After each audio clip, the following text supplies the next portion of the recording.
saying that throughout the segment. So my next guest is Kyle from Salvation Cafe, the manager over there. Really funky place. I'm excited to have him come in. Look at this. Get the booze. Look at this. This is awesome. Let's turn that thing around. There we go. This is beautiful. All right. Thank you, Christina. You're welcome. Kyle, thank you very much for coming in. Really Thanks, appreciate it.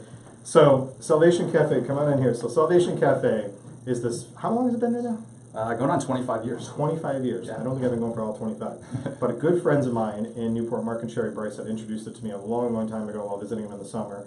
And it's one of those spots, it's down from City Hall, so it's It's on Broadway. right? Yep. So down from City Hall in Newport, and if you're in that area, you've got a whole bunch of places that you can walk to. That area is actually, in the last year, has come up again. They redid the road, Yeah. the sidewalks over there, right? Yeah, there's a lot of plans for the neighborhood. It's really starting its comeback, and a few years down the road, it's going to be quite the destination. And I think you guys, 25 years, that's a long time, so you kind of pioneered that space, that area. Yeah, Sue Lamont owned it from the inception. 8 tables and tiny little front room there. Right. And she was the original restaurant there. She was the only restaurant there for a long time. And we've since grown into a 200-seat facility that's pretty versatile. Which is amazing because you've taken over like storefronts that were next to you and different things and expanded into the back. So I kind of want to really touch upon that because I got a lot of questions. Some of the questions I got were about the outdoor tiki bar area, that kind of stuff. So we're going to get into the food in a second, believe me, and I know I usually start with that, but I've gotten so many questions about that growth and what you've done, and congratulations to Sue on it.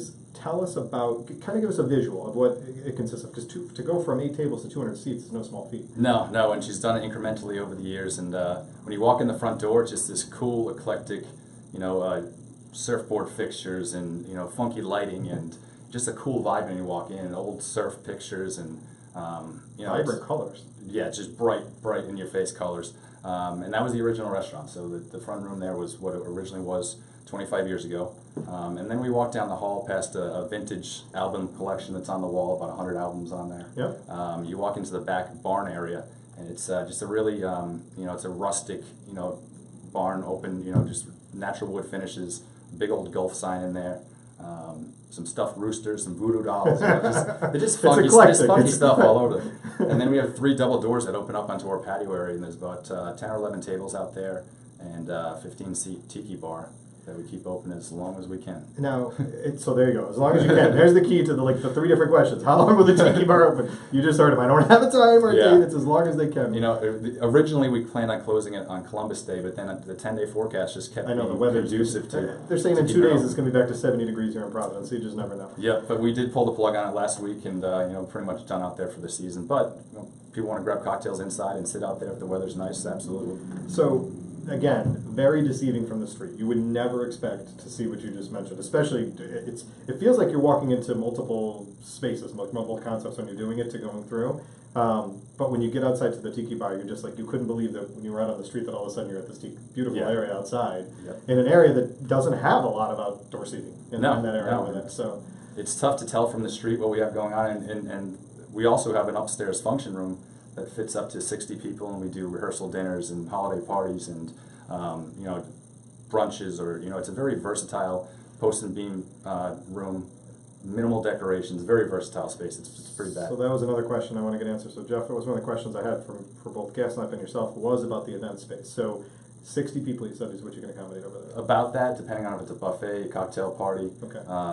So you're in that 50 to 60 range, with however you're styling up to do. Yeah. But the decor, and I apologize because I've only been up to the room up there one time for a cocktail reception. Is that, like you just said, it's not styled after downstairs. It's a different feel that you have, but the menu and the service is the same for what's coming in from Salvation, right? Yeah. So talk about the menu and its style, and let's first start with what you brought today because it's just mouthwatering in and of itself. So I brought the pad thai, which is our signature dish. The business was really built on this. It's been here since the beginning. This one's tofu, so it's a vegan dish.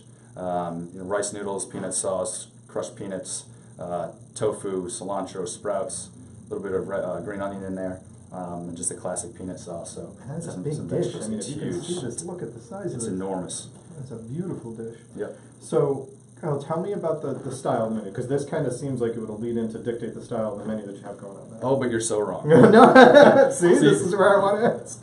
Salvation is just, it's a global mashup of all different flavors and styles of food. So chef will do, Asian dishes. We have an amazing short rib burger, teriyaki salmon, brick chicken. We get influences from, he's doing a jambalaya now, so some Creole influences, some Indian influences. It's just, Sue and chef have just redefined this place over and over again with not only the menu, but the decor and the style, and we can do pretty much anything. But that, with the word you use, the global fusion, I think that's an awesome way of trying to describe it. Because a lot of people, when I was first talking about you late last night, today, I had to wait for my power to go back on, was as everything Asian, and it's not. No. It's an influence, Yep. But it's not the overall concept of your menu. That's right. So I can tell you personally from dining at Salvation many times, and my last time was probably in August that I was there, is that it is one of those restaurants that you walk in that you have this wow effect.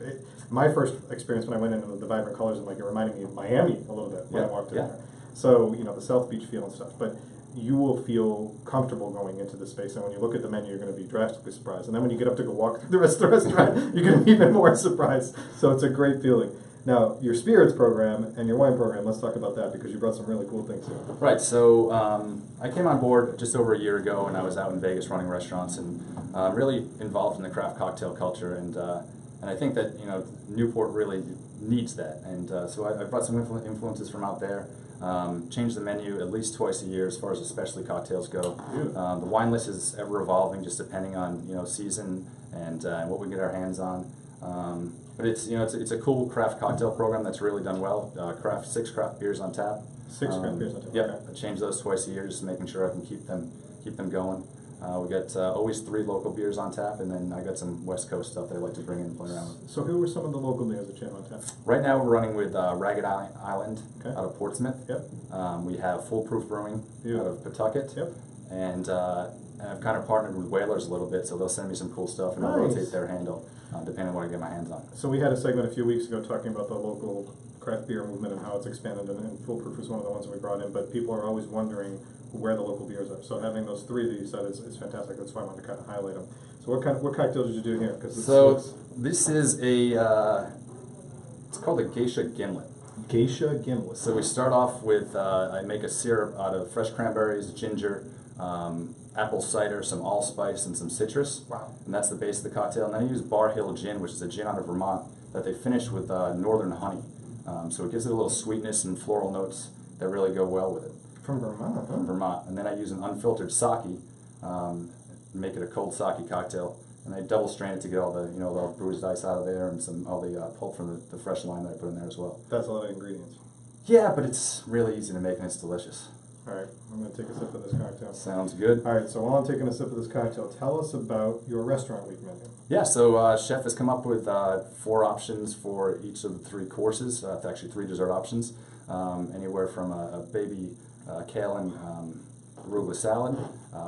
He's doing a baked brie as an appetizer, a roasted, brown butter roasted thyme bisque, butternut squash bisque. Wow. Entree-wise, we're going from an orange olive oil thyme grilled swordfish. We're bringing back the bolognese, which our fans will be very happy about. He does a oxtail and pork shoulder bolognese served over gnocchi, and we also have a vegan option on there. We're doing some grilled tempeh and a grilled tempeh curry. Okay, so first of all, that's amazing. And everybody knows I'm a wine enthusiast. I almost said my other word that I'm not supposed to say anymore, the wino one. So I may skip the wine because this cocktail is amazing. But you just mentioned something that I found, again, going back to your menu and the style and the global fusion, bolognese. Yes. He's got a bolognese on your restaurant week menu.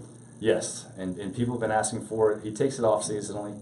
It's after Thanksgiving. It'll be on the core menu for through the holidays and through the cold weather. But it's something that people always ask for. It's just a unique dish. It's full of flavor, super rich. It's just amazing, well balanced. And he finishes off with Narragansett Creamery. What's that stuff called?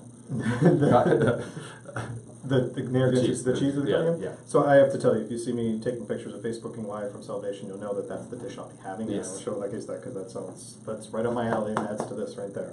All right, so we will go to the wine because I know that I have to talk about wine. I never miss it, but this cocktail may not be going home with you. So That's fine. Do what you gotta do. what do we got here? Let's talk about your wine program as a whole because you talked about how important the spirits are to you. Yes. Your wine program, I've been in there 2 months apart, I think, or maybe 3 months apart, and the wine list had changed. Yes, we do change it up quite a bit. I try to get my hands on stuff that is easily accessible. You can't walk into the liquor store and find. This particular red blend of New Zealand, I had brought into the state just for us. Really? It's a red blend, Cabernet Merlot, a little bit of Cab Franc in there, and some Malbec, and it's grown in the grapes are from Hawke's Bay in New Zealand, which is a kind of a gravelly. The soil textures terroir. that they have, yeah. Yeah, so it's almost like it has a lot of old world flavors to it, and it really stands up to rich food, which I needed on the menu for the winter. And New Zealand is a very up and coming region for the Yeah, wine. they've got some really cool stuff going on. So you can only find at Salvation Cafe if you're dining in Rhode Island. I'm gonna take a picture of that, so we can point that out later on. How did you? Was there a distributor that you led to find, or how did you lead to find this? Yeah, I was working with the distributor for Villa Maria, also in New Zealand. Okay. And I had a bubbly Sauv Blanc for them on over the summer. Okay. And I really liked the juice. I liked the grapes. I liked the way they support their wines. So I'd asked her if there's anything off, that she had in her portfolio that wasn't necessarily in Rhode Island, or something that she might recommend. So she came up with this, and I was just blown away from Great from recommendation. so. That's fantastic. Yeah, That'll it's go good pretty with my cool. bolognese. And you're Absolutely, good. You're that'll in good definitely shape. cut through the bolognese. You'll be just fine. So we covered the event space. We talked about your incredible menu. We talked about the decor and everything going on. Is there anything that we should be looking forward to? Because we want to also make sure that we're encouraging people to understand to come out and visit Salvation Cafe in the fall and winter, beyond even the restaurant week menu, which is absolutely a great time. We're going to be thanking Evan Smith when he comes in and profusely. But is there things that you guys do? Is there special events, things that you do over the fall and winter? Absolutely.